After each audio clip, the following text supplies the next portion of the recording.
मैं उषा कंदोड़िया, मैं शिक्षा सदन से बीओ के लिए आज का टॉपिक है प्रबंध सार्वभौमिकता के रूप में। इसका अर्थ होता है किसी ज्ञान का सर्वत्र एक समान रूप से लागू होना।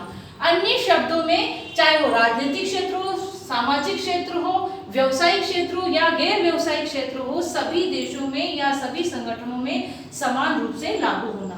एफ.डब्ल्यू. टेलर के अनुसार ये बताया गया कि प्रबंधकीय कार्यों का उपयोग परिवार में, चर्च में, विद्यालय में, विश्वविद्यालय में, छोटे पैमाने पर या बड़े पैमाने पर प्रबंध के सिद्धांतों का उपयोग किया जाता है। अतः निष्कर्ष रूप से कह सकते हैं कि प्रबंध का उपयोग सामान्य उद्देश्यों की प्राप्ति के लिए, सामूहिक प्रयासों के संदर्भ में, सभी स्थानों पर एवं परिस्थितियों के अनुसार क्या किया जा सकता है, लागू किया जा सकता है। सार्वभौमिकता की दो विचारधारा बताई गई है, एक है पक्ष में और दूसरी है विपक्ष में। तो सबसे पहले हम पढ़ेंगे सार्वभौमिकता के पक्ष में तर्क, जिसमें थियो हैमन ने प्रबंध के सिद्धांत सभी जगह लागू किए जा सकते यह कहा गया। अर्थात कहने का मतलब है कि प्रबंध के सिद्धांत सभी देशों में, सभी संगठनों में समान रूप से लागू होते हैं, जिसके बारे में उन्होंने दो बातें बताई हैं। पहला है प्रबंध की प्रक्रिया।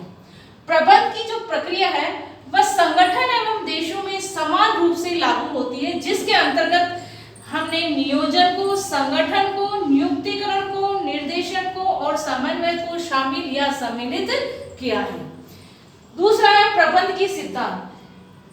हैमन के अनुसार ये कहा गया है कि प्रबंध के सिद्धांत सार्वभौमिक होते हैं, सभी जगह समान रूप से लागू होते हैं, यद्यपि इनका प्रयोग संस्था की परिस्थितियों के अनुसार क्या किया जाता है, प्रयोग में लिया जाता है। अतः कहा जाता है कि प्रबंध के पक्ष में ये दो प्रकार की बातें पाई जाती है। निष्कर्ष कह सकते हैं कि प्रबंध की क्रिया जो होती है वह समान रूप से सभी देशों में, सभी संगठनों में लागू होती है, वह चाहे राजनीतिक क्षेत्र हो, चाहे व्यवसायिक क्षेत्र हो, चाहे गैर व्यवसायिक हो। लेकिन इसके अंतर्गत क्या पाई जाती है, लोच पाई जाती है, अर्थात परिस्थितियों के अनुसार इसमें क्या किया जा सकता है, परिवर्तन किया जा सकता है।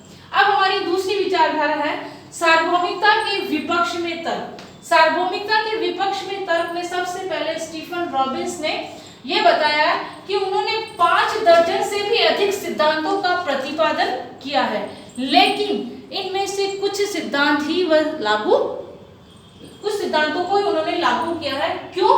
क्योंकि वे सिद्धांत परीक्षण पर खरे नहीं उतरे। दूसरा है प्रबंध की शोध के अनुसार अमेरिका के प्रतिपादित जितने भी सिद्धांत हैं उन सिद्धांतों को सभी देशों में, सभी संगठनों में लागू नहीं किया गया या नहीं किया जा सकता है। इसी कारण सार्वभौमिकता को प्रबंध के सिद्धांतों को सार्वभौमिकता नहीं माना गया है।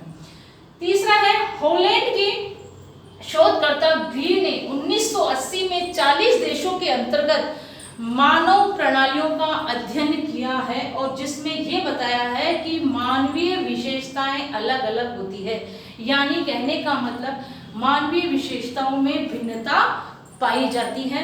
इसी कारण प्रबंध के सिद्धांतों को यहाँ पर लागू नहीं किया जा सकता है। जिस प्रकार अमेरिका के प्रतिपादित सिद्धांत थे उन्हें लागू नहीं किया गया था। अतः प्रबंध के सिद्धांतों का लागू होना या न होना निम्न कारकों या तत्वों पर निर्भर करता है। वह 3 तत्व हमारे पास है। अतः यहाँ एक क्वेश्चन बनता है कि प्रबंध के सिद्धांतों का लागू होना या न होना किन बातों पर निर्भर करता है, तो इन 3 बातों पर निर्भर करता है। पहला है संगठन के उद्देश्य। संगठन के उद्देश्य, प्रबंध के सिद्धांत संगठन के उद्देश्य पर भी निर्भर करते हैं, चाहे वो व्यवसायिक क्षेत्र हो, चाहे गैर व्यवसायिक क्षेत्र हो, किसी भी प्रकार का क्षेत्र हो, संगठन के उद्देश्यों में भिन्नता पाई जाती है। यहाँ तक कि अगर 2 व्यवसायिक संगठन होते हैं तो भी उनमें क्या पाई जाती है, संगठन के उद्देश्यों में क्या पाई जाती है, भिन्नता पाई जाती है। इसी भिन्नता के कारण प्रबंध के सिद्धांतों को वहां पर लागू नहीं कर सकते हैं। दूसरा है देश या संगठन की संस्कृति।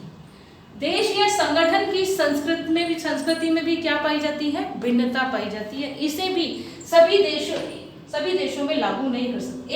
यहाँ तक कि एक ही देश के 2 संगठन हैं, वहां पर भी संस्कृति में क्या पाई जाती है, भिन्नता पाई जाती है। और इन संस्कृतियों की क्या होती है, उप संस्कृतियां भी होती है, जिसमें भी क्या पाई जाती है, भिन्नता पाई जाती है। इसी कारण प्रबंध के सिद्धांतों को यहाँ पर लागू नहीं किया जा सकता है।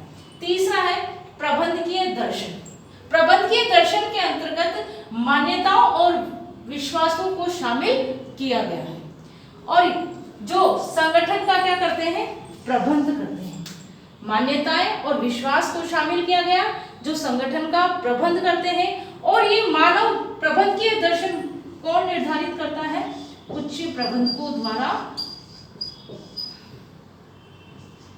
इन दर्शन को निर्धारित किया जाता है। तो ऐसी स्थिति में इन मान्यताओं में भी क्या होते हैं, भिन्नताएं पाई जाती है, और इन्हीं भिन्नताओं के कारण प्रबंध के सिद्धांतों को क्या कर सकते हैं, हम समान रूप से लागू नहीं कर सकते। अतः कहा जाता है कि प्रबंध के सिद्धांत कुछ जगह लागू होते हैं, कुछ जगह लागू नहीं होते हैं।